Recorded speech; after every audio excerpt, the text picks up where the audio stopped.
الحمد لله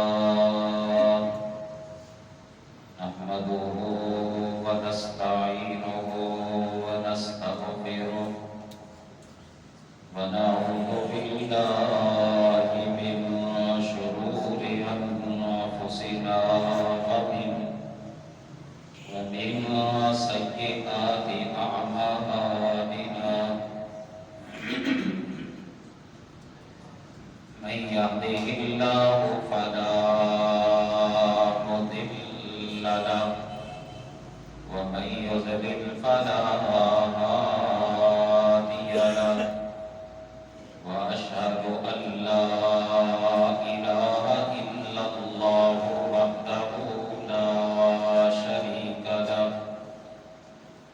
وأشهد أن محمدا عبده ورسوله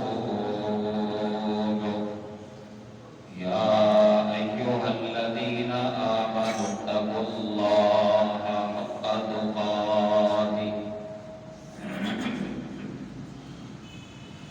ولا تموتن إلا وأنتم مسلمون يا أيها الناس اتقوا ربكم الذي خلقكم من نفس واحدة وخلق منها زوجها وبث منهما رجالا كثيرا ونساء واتقوا الله الذي تساءلون به والأرحام إن الله كان عليكم رقيبا يا أيها الذين آمنوا اتقوا الله وقولوا قولا سديدا يصلح لكم أعمالكم ويغفر لكم ذنوبكم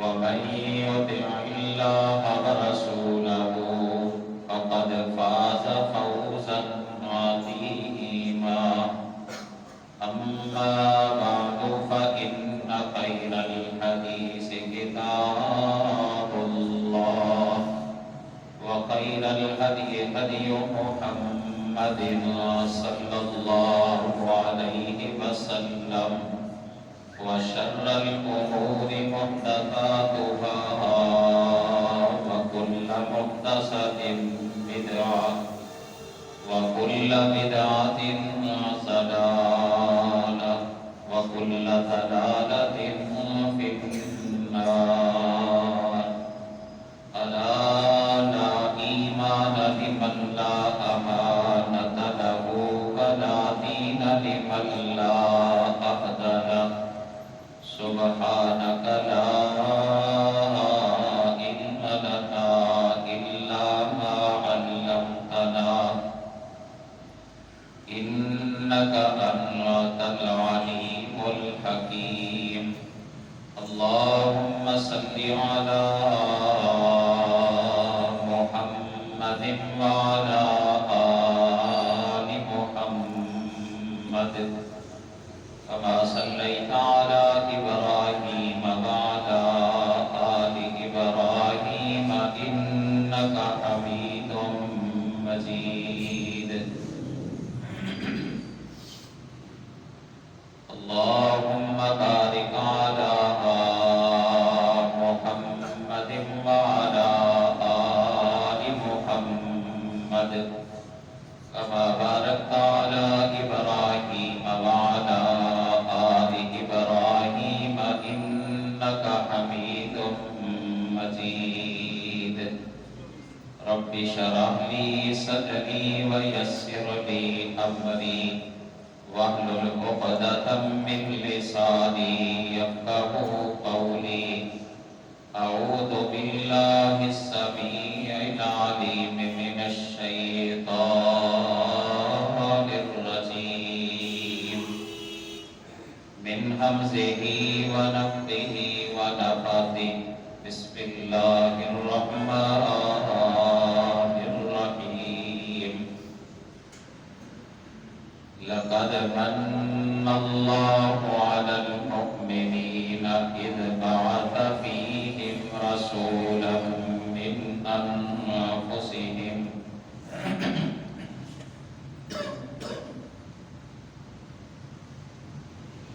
يتلو عليهم آياته ويزكيهم ويعلمهم الكتاب والحكمة وإن كانوا من قبل لفي ضلال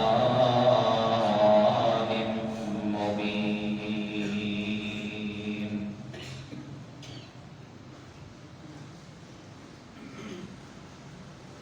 ہر قسم کی حمد و ثنا، مدح و ستائش، بڑائی، کبریائی اللہ رب العالمین کے لیے، جو اللہ ہم سب کا خالق، مالک، رازق ہے، ہماری ساری ضرورتوں کو پورا کرنے والا صرف اور صرف اکیلا اللہ ہے، وحدہ لا شریک ہے، اپنی ذات میں بھی، صفات میں بھی، اختیارات میں بھی اور جملہ عبادات میں بھی۔ ہم اللہ کے بندے ہیں، صرف اکیلے اللہ کا حق ہے ہم پر کہ ہم خالص اللہ کی عبادت کریں، کیونکہ حقیقی اور سچا معبود وہ صرف اور صرف اکیلا اللہ ہے۔ درود و سلام بے شمار لاتعداد نبی کائنات، فخر موجودات، والی بطحہ، سلطان مدینہ، سرور قلب و سینہ، محمد مصطفیٰ صلی اللہ علیہ وسلم کی ذات گرامی کا، جن کو اللہ تعالیٰ نے ہم سب کی رشد و ہدایت کے لیے اپنا آخری نبی اور رسول بنا کے ہماری طرف مبعوث فرمایا۔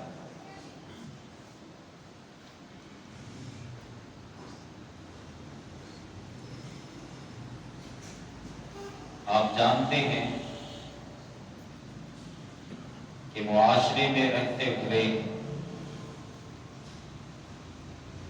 انسانوں پر ایک دوسرے کے حق حقوق ہوتے ہیں۔ ماں باپ کا حق ہے اولاد پر، اولاد کا حق ہے ماں باپ پر، بیوی کے حقوق ہیں خامد پر اور خامد کے حق حقوق ہیں بیوی پر۔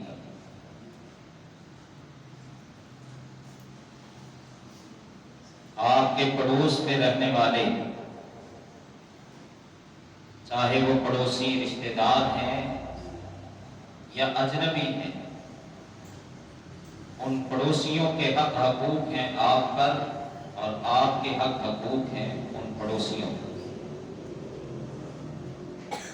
اس طرح ہمارا معاشرہ ایک دوسرے کے حق حقوق کے ساتھ جڑا ہوا ہے۔ تو جیسے ہمارے آپس میں ایک دوسرے پر حق حقوق ہیں، اسی طرح اللہ تعالیٰ نے جس نبی اور رسول کو ہماری طرف نبی اور رسول بنا کے مبعوث فرمایا، یعنی محمد مصطفیٰ صلی اللہ علیہ وسلم، آپ کے بھی آپ کی امت پر حق حقوق ہیں، بلکہ سب سے زیادہ اہمیت یہی حق حقوق رکھتے ہیں۔ آپ کی امت پر کیا حق ہیں، کیا حقوق ہیں؟ اگر وہ ہم صحیح معنوں میں رسول اللہ صلی اللہ علیہ وسلم کے حقوق کو ادا کریں گے تو تب جا کے ہم صحیح امتی بن سکتے ہیں، اور اگر وہ حق حقوق ادا نہ کیے، دعویٰ کرتے رہے محبت کا، پیار کا، عقیدت کا، احترام کا، اور اسی طرح جان کو قربان کرنے کا. لیکن اگر وہ حقوق ادا نہ کیے تو ایسا بندہ صحیح امتی نہیں ہے محمد مصطفیٰ کا صلی اللہ علیہ وسلم. اب یہ حقوق اسی وقت بندہ ادا کرے گا جب اس کو پتا ہوگا، اس کے علم میں ہوگا کہ میری طرف جو اللہ نے نبی اور رسول بھیجا ہے، مجھ پر جو محمد مصطفیٰ صلی اللہ علیہ وسلم کی صورت میں اللہ نے اتنا بڑا انعام کیا ہے، اتنا بڑا احسان فرمایا ہے، ان کے حقوق کیا ہیں، جب علم ہوگا تو تب ہی بندہ جا کے وہ حقوق ادا کرے. میں کوشش کروں گا کہ ایک دو خطبوں میں، جمعات کے جو خطبات ہیں، ان میں رسول اللہ صلی اللہ علیہ وسلم کے حقوق آپ کی امت پر کیا ہیں وہ مجھے بھی پتا چلے اور آپ کو بھی پتا چلے، تاکہ ہم رسول اللہ صلی اللہ علیہ وسلم کے جو حقوق ہمارے اوپر ہے وہ ادا کر سکیں. تو آپ کا سب سے پہلا حق، آپ کی امتیوں پر سب سے پہلا حق یہ ہے کہ محمد مصطفیٰ صلی اللہ علیہ وسلم کی رسالت پر ایمان لائے، بلکہ آپ کی رسالت پر ہی نہیں بلکہ آپ کی ختم نبوت پر ایمان لائے، اور صرف آپ کی ختم نبوت پر ہی نہیں، آپ کی بشریت اور عبدیت پر ایمان رکھا جائے. یہ سب سے پہلا حق ہے محمد مصطفیٰ صلی اللہ علیہ وسلم کا آپ کی امتی، اور یہ حق اللہ نے قرآن میں بیان کیا ہے. آپ قرآن پاک کا مطالعہ کریں تو اللہ ہمیں حکم دے رہا ہے. ایک مقام پہ اللہ نے یوں حکم دیا کہ آمنوا باللہ ورسولہ والنور الذی انزلنا واللہ بما تعملون خبیر.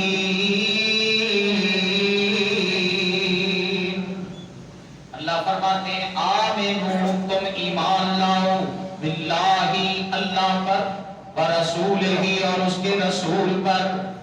وہ رسول کون سا ہے جس پر ایمان لانا ہے؟ وہ محمد مصطفیٰ ہے صلی اللہ علیہ وسلم. فرمایا آمنوا باللہ ورسولہ، اللہ پر ایمان لاؤ، اس کے رسول پر ایمان لاؤ، والنور الذی انزلنا اور اس نور پر ایمان لاؤ جس کو ہم نے اتارا، اللہ بما تعملون خبیر. یہ یاد رکھنا تم جو بھی عمل کرتے ہو تمہارے سب اعمال سے اللہ خوب باخبر ہے. اللہ جانتا ہے، اللہ کے علم میں ہے. اور اسی طرح سورۃ اعراف میں اللہ نے فرمایا قل یا ایھا الناس انی رسول اللہ الیکم جمیعا الذی لہ ملک السماوات والارض لا ويميت فآمنوا بالله ورسوله النبي الأمي الذي يؤمن بالله وكلماته واتبعوه لعلكم تهتدون. اللہ فرماتے ہیں قل، اے نبی پیغمبر محمد مصطفیٰ صلی اللہ علیہ وسلم آپ خود اعلان کر کے فرما دیں یا ایھا الناس، اے انسانوں، اے لوگوں. اور انسانوں میں پہلے انسان بھی آ گئے، بعد والے بھی آ گئے، جو اس وقت موجود تھے وہ بھی آ گئے، اور آخر میں آنے تک، قیامت تک کے آنے والے سارے انسان آ گئے. اس میں عربی بھی آ گئے، عجمی بھی آ گئے، گورے بھی آ گئے، کالے بھی آ گئے.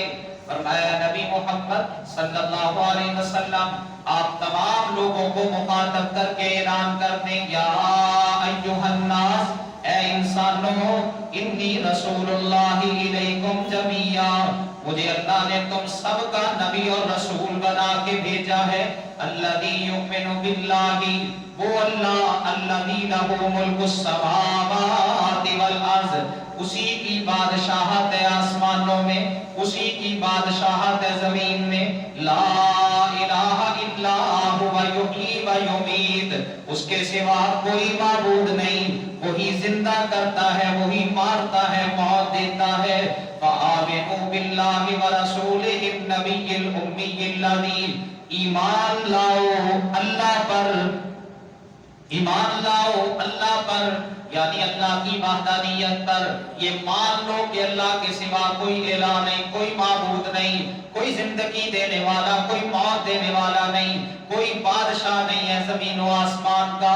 اللہ پر ایمان لاؤ، ورسولہ النبی الأمی الذی، اور اس کے رسول پر جو نبی امی ہے اس پر بھی ایمان لاؤ۔ یہ حکم دیا اللہ نے، اور وہی لوگ کامیاب ہوں گے جو رسول اللہ پر ایمان لائے، رسول اللہ کی رسالت پر ایمان لائے گے۔ اللہ نے قرآن میں کیا فرمایا؟ الذین آمنوا بہ وعزروہ ونصروہ واتبعوا النور الذی انزل معہ اولئک هم المفلحون۔ اللہ فرماتے ہیں الذین آمنوا بہ، وہ لوگ جو اس نبی پر ایمان لائے، اس رسول پر ایمان لائے، وَعَزَّرُوهُ، اس کی توقیر کی، وَنَصَرُوهُ، اس کی مدد کی، وَاتَّبَعُوا النُّورَ الَّذِي أُنزِلَ مَعَهُ، اور اس نور کی پیروی کی جو نازل کیا گیا اس کی طرف۔ اللہ فرماتے ہیں اولئک هم المفلحون، جو اس نبی اور رسول پر ایمان لائیں گے یہی لوگ تو فلاح پانے والے ہیں، کامیابی ان کے لیے ہی۔ اور ایک فرمان بھی ہے محمد مصطفیٰ کا صلی اللہ علیہ وسلم، آپ نے فرمایا جو یہودی عیسائی میری نبوت کو پاتا ہے، اللہ اکبر، اور پھر مجھ پر ایمان لاتا ہے، اپنے نبی کو بھی مانا، اپنی کتاب پر بھی ایمان لایا، اور پھر مجھ پر بھی ایمان لایا، آپ نے فرمایا وہی جنت میں داخل ہو۔ اور جو یہودی عیسائی میری نبوت اور رسالت کو ماننے کے، اللہ اکبر، پا لینے کے باوجود مجھ پر ایمان نہیں لاتا، آپ نے فرمایا وہ جنت میں داخل نہیں ہوگا۔ اور اسی طرح آپ نے فرمایا طوبی لمن رآنی وآمن بی، خوشخبری ہے اس بندے کے لیے جس نے مجھے دیکھا اور مجھے دیکھ کر مجھ پر ایمان لایا۔ طوبی لمن رآنی وآمن بی، آپ نے فرمایا مجھے دیکھ کے مجھ پر ایمان لایا، اس کے لیے خوشخبری ہے، اس کے لیے بشارت ہے۔ اور ساتھ ہی آپ نے کیا فرمایا؟ طوبی لمن سبع مرات، اس بندے کے لیے 7 مرتبہ خوشخبری ہے، 7 مرتبہ خوشخبری ہے جس نے مجھے دیکھا نہیں ہے، بن دیکھے مجھ پر ایمان لایا ہے۔ ایک وہ ہے جو رسول اللہ کا جس نے زمانہ پایا، آپ پر ایمان لے کے آیا، آپ کو دیکھا، اور ایک وہ ہے جس نے آپ کو دیکھا نہیں ہے، آپ اس دنیا سے تشریف لے گئے اور اس کے بعد وہ اس دنیا میں آیا، آپ نے فرمایا میں محمد اس کو 7 مرتبہ خوشخبری دیتا ہوں۔ یہ ہمارا اعزاز ہے جو پیارے نبی محمد مصطفیٰ صلی اللہ علیہ وسلم نے بیان فرمایا، 7 مرتبہ خوشخبری آپ نے فرمایا اس کے لیے جو مجھ پر ایمان لاتا ہے، مجھے دیکھا نہیں ہے، بن دیکھے مجھ پر ایمان لاتا ہے۔ اور صحابہ کرام رضوان اللہ علیہم اجمعین، وہ ایمان لے کے آئے رسول اللہ پر، آپ کو دیکھا، اپنی آنکھوں سے دیکھا، رسول اللہ صلی اللہ علیہ وسلم کا زمانہ پایا، اور کیسا ایمان لے کے آئے۔ سیدنا ابو بکر رضی اللہ تعالی عنہ جب نبی صلی اللہ علیہ وسلم معراج کی رات آسمان پر گئے، بیت اللہ سے بیت المقدس کا سفر کیا، پھر بیت المقدس سے پھر اوپر آسمان کا سفر کیا، کہاں تک گئے؟ جہاں تک اللہ لے کے گیا، جنت کے مناظر بھی دیکھے، جہنم کے مناظر بھی دیکھے۔ رسول اللہ صلی اللہ علیہ وسلم جنت میں بھی داخل ہوئے۔ آپ صلی اللہ علیہ وسلم جب واپس آئے، اب آپ ہچکچا رہے تھے کہ میں کیسے بتاؤں لوگوں کو کہ رات کے مختصر سے وقت میں جب اللہ اکبر بیت المقدس کا سفر کر کے آیا ہوں اور پھر آسمان کا سفر کر کے آیا ہوں۔ اتنے میں حضرت ابو بکر رضی اللہ تعالی عنہ کے پاس لوگ گئے، اور اس موقع پر نا کچھ نئے نئے مسلمان ہوئے تھے، نئے نئے ایمان انہوں نے قبول کیا تھا۔ جب انہوں نے یہ افواہ سنی نا، کافروں نے یہ افواہ پھیلا دی، لو جی اب محمد کہتا ہے صلی اللہ علیہ وسلم کہ میں راتوں رات بیت المقدس کا سفر کر کے آیا، تو یہ بات ماننے والی، یہ کوئی یقین والی بات ہے؟ تو جو کئی لوگ ایسے تھے جو نئے نئے مسلمان ہوئے، انہوں نے ارتداد کی راہ اختیار کر دی۔ وہ کہتے یہ عقل تسلیم نہیں کرتی کہ راتوں رات میں جو ہے وہ بیت اللہ سے بیت المقدس کا سفر کیا ہو، ہم نہیں مانتے۔ اور پھر وہ آگئے حضرت ابو بکر صدیق رضی اللہ تعالی عنہ کے پاس۔ ایمان کیسا حضرت ابو بکر کا رضی اللہ تعالی عنہ، اور ایسا ہی مضبوط ایمان ہونا چاہیے ایک مومن مسلمان کا۔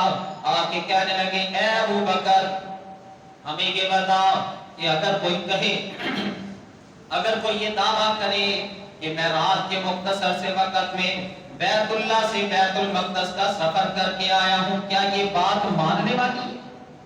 حضرت ابو بکر کہتے تھے یقین والی بات نہیں، یہ بات ماننے والی نہیں ہے۔ تو کہنے لگے اچھا مجھے یہ تو بتاؤ یہ دعویٰ کرتا کون ہے، یہ کہا کس نے ہے؟ کہنے لگے وہ جو تیرا ساتھی ہے محمد صلی اللہ علیہ وسلم، اس کا یہ دعویٰ ہے کہ میں راتوں رات جو ہے نا وہ بیت المقدس کا سفر کر کے آیا ہوں۔ حضرت ابو بکر کہتے ہیں اچھا اگر انہوں نے یہ دعویٰ کیا تو میرا اس پر ایمان ہے، میں اس پر یقین کرتا ہوں، یہ ایمان۔ اللہ اکبر۔ ابو بکر کہتے ہیں اگر وہ کہتے ہیں نا۔ ایک اور صحابی حضرت خزیمہ رضی اللہ تعالی عنہ، رسول اللہ صلی اللہ علیہ وسلم جا رہے ہیں، جاتے جاتے ایک دیہاتی سے ملاقات ہو گئی، اس کے پاس ایک گھوڑا تھا یا اونٹ تھا۔ آپ نے اس سے پوچھا یہ بیچنا چاہتا ہے؟ کہنے لگا جی جی میں بیچنا چاہتا ہوں۔ آپ نے اس سے سودا کیا، طے ہو گیا۔ آپ نے فرمایا چلو میرے ساتھ، میں گھر میں جا کے گھر میں پیسے پڑے ہیں میں تجھے ادا کر دیتا ہوں۔ وہ چل رہا ہے رسول اللہ کے ساتھ، نبی صلی اللہ علیہ وسلم تیز تیز جا رہے ہیں، وہ آہستہ آہستہ جا رہا ہے، اور جاتے جاتے راستے میں کچھ لوگوں نے اس سے پوچھا یہ جو آگے آگے اونٹ یا گھوڑا جا رہا ہے وہ فلاں آدمی پکڑے ہوئے ہے، یہ تیرا ہے؟ اس نے کہا ہاں میرا ہے۔ کہنے لگے بیچنا چاہتا ہے؟ ہاں بیچنا چاہتا ہوں۔ اچھا کتنے میں بیچے گا؟ اللہ اکبر۔ اس نے جو سودا طے کیا تھا نا محمد مصطفیٰ کے ساتھ صلی اللہ علیہ وسلم، اس سے بڑھ کر ریٹ مانگا۔ انہوں نے کہا ہم تیار ہیں، ہم تیار ہیں اس کو ادا کرنے کے لیے اتنے پیسے۔ اس نے پیچھے سے ہی آواز لگائی اللہ اکبر نبی صلی اللہ علیہ وسلم کو کہ آپ یہ اونٹ مجھ سے لینا چاہتے ہیں یا میں ان کو بیچ دوں؟ آپ نے فرمایا ابھی تو میں نے تجھ سے خریدا ہے، ابھی تو میں نے تجھ سے لیا ہے، تو نے یہ اونٹ جو ہے نا اتنے پیسوں میں مجھے فروخت کر دیا ہے۔ کہنے لگا نہیں نہیں میں نے نہیں بیچا، میں نے فروخت نہیں کیا۔ اچھا اگر تیرے پاس کوئی جو ہے نا وہ گواہ ہے تو وہ لے کے آ۔ رسول اللہ صلی اللہ علیہ وسلم اب اس موقع پر تو وہاں پہ کوئی بھی نہیں تھا، اچانک ادھر سے آ گئے حضرت خزیمہ رضی اللہ تعالی عنہ۔ کہنے لگا کوئی گواہ لے کے آ۔ حضرت خزیمہ کے کان میں یہ آواز پڑی کہ رسول اللہ فرما رہے ہیں کہ میں نے تجھ سے یہ اونٹ خرید لیا ہے، اور یہ دیہاتی کہہ رہا ہے کہ نہیں مجھ سے آپ نے نہیں لیا، اور پھر یہ گواہ بھی طلب کر رہا ہے۔ خزیمہ کہتے ہیں میں گواہی دیتا ہوں کہ آپ نے تجھ سے یہ اونٹ خرید لیا۔ جب یہ گواہی دی نا تو بعد میں رسول اللہ کہتے ہیں خزیمہ تو نے یہ گواہی کس بیس پہ دے دی؟ اللہ اکبر، کس وجہ سے یہ گواہی؟ تو اس وقت موجود بھی نہیں تھا۔ اللہ اکبر، جب ہمارا میرا اور اس کا یہ سودا ہو رہا تھا حذیفہ کہتے ہیں اللہ کے نبی آپ کی رسالت کی گواہی دی ہے، اس بات کی گواہی دی ہے کہ آسمان سے خبریں آپ پر آتی ہیں اللہ کی طرف سے، جب آپ کی رسالت کی گواہی دے دی ہے تو اب اس کی گواہی کیوں نہ دوں، اسی بنیاد پر میں نے گواہی دے دی۔ آپ نے فرمایا سنو، آئندہ کے بعد جہاں دو آدمیوں کی گواہی کی ضرورت پڑے گی نا، خزیمہ اکیلا ہی دے دے گا تو وہ گواہی کافی ہو جائے گی، دو آدمیوں کے برابر خزیمہ کی گواہی ہوگی۔ یہ تھا صحابہ کا ایمان۔ عبداللہ بن سلام رضی اللہ تعالیٰ عنہ یہودیوں کے بہت بڑے عالم ہیں، اللہ اکبر، چرچا ہے مدینہ کے اندر یہودیوں کا سب سے بڑا عالم دیکھنا تو عبداللہ بن سلام کو دیکھو۔ حضرت عبداللہ بن سلام یہودیوں کے سردار بھی ہیں اور سب سے افضل آدمی بھی ہیں، سب سے افضل مانتے ہیں یہودی، اور یہ کہتے ہیں سیدنا و ابن سیدنا، یہ ہمارا سردار ہے اور ہمارے سردار کا بیٹا ہے، افضلنا و ابن افضلنا، یہ ہم میں سے سب سے افضل ہے اور ہمارے سب سے افضل کا بیٹا ہے۔ نبی صلی اللہ علیہ وسلم کا جب مدینے کے اندر پتا چلا کہ آپ ہجرت کر کے مدینہ میں تشریف لا رہے ہیں، عبداللہ بن سلام نے کہا اچھا چلو دیکھتے ہیں مدینہ میں کون سا نبی آ رہا ہے۔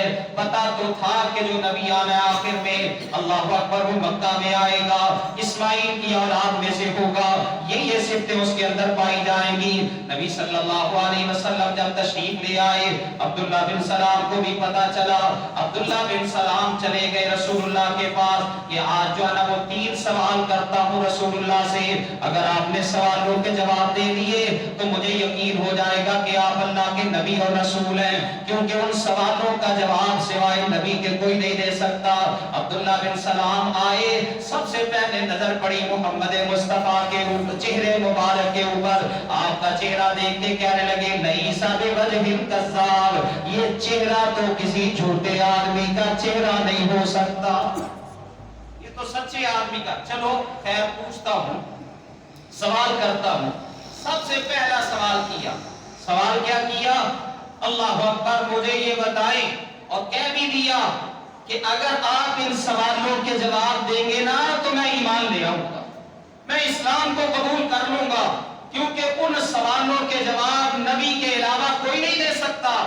سب سے پہلا سوال عبداللہ بن سلام نے کیا، مجھے یہ بتائیں کہ قیامت کی سب سے پہلی نشانی کون سی ہے؟ سب سے پہلی نشانی کون سی ہے اس کے متعلق مجھے بتائیں۔ اور دوسرا سوال یہ ہے کہ جنتی جنت میں آ جا کے سب سے پہلے ان کو کھانے کے لیے کیا ملے گا، کیا دیا جائے گا؟ اور تیسرا سوال یہ ہے کہ بعض دفعہ بچہ باپ کے مشابہ ہوتا ہے، اللہ اکبر، داد کو پر جاتا ہے، اور بعض دفعہ ماں اور ماں جو ہے نا وہ ننیال پر چلا جاتا ہے، اس کا سبب کیا ہے؟ نبی صلی اللہ علیہ وسلم نے فرمایا ابھی ابھی میرے پاس جبرائیل آئے ہیں، ابھی ابھی خبر لے کے سب سے پہلا جو سوال تو نے کیا ہے کہ سب سے پہلی نشانی قیامت کی کون سی ہے، تو آپ نے فرمایا وہ ایک آگ ہوگی، آگ ہوگی جو مشرق سے مغرب کی طرف لوگوں کو جمع کرے گی، ایک آگ ہوگی، آگ، اور وہ آگ مشرق سے مغرب کی طرف جمع کرے گی، لوگوں کو اکٹھا کر دے گی۔ آپ نے فرمایا قیامت کی سب سے پہلی نشانی یہ ہے، کہنے لگا ہاں ہاں مانتا ہوں یہ سب سے پہلی نشانی ہے۔ اور پھر اس کے بعد نبی صلی اللہ علیہ وسلم نے فرمایا اور جنتیوں کو دوسرا سوال تیرا یہ ہے کہ جنتی سب سے پہلے کون سا کھانا کھائیں گے، تو آپ نے فرمایا جنتیوں کو زبادو کا دل پوت، مچھلی کا بڑا ہوا کلیجہ دیا جائے گا کھانے کے لیے، سب سے پہلے کلیجی پیش کی جائے گی مچھلی کی۔ اور پھر تیسرا جواب آپ نے یہ دیا کہ باپ کے مشابہ کیسے ہوتا ہے بچہ اور ماں کے مشابہ کیسے ہو جاتا ہے، آپ نے فرمایا جس کا پانی غلبہ پا جائے اسی کے مشابہ ہو جاتا ہے۔ اسی وجہ سے بعض دفعہ باپ کے مشابہ اور بعض دفعہ ماں کے مشابہ۔ تو آپ نے جب یہ سوالوں کے جواب دیے، عبداللہ بن سلام فوراً کہنے لگے اشہد اللہ الہ الا اللہ وانک رسول اللہ، میں گواہی دیتا ہوں اللہ کے سوا کوئی الہ نہیں اور آپ اللہ کے سچے رسول ہیں۔ یہ ایمان تھا صحابہ کا، فوراً مان لیا۔ اللہ اکبر۔ اب یہودیوں کو بھی آپ دعوت دے رہے تھے، یہودیوں کو آتا، کچھ یہودی آ گئے رسول اللہ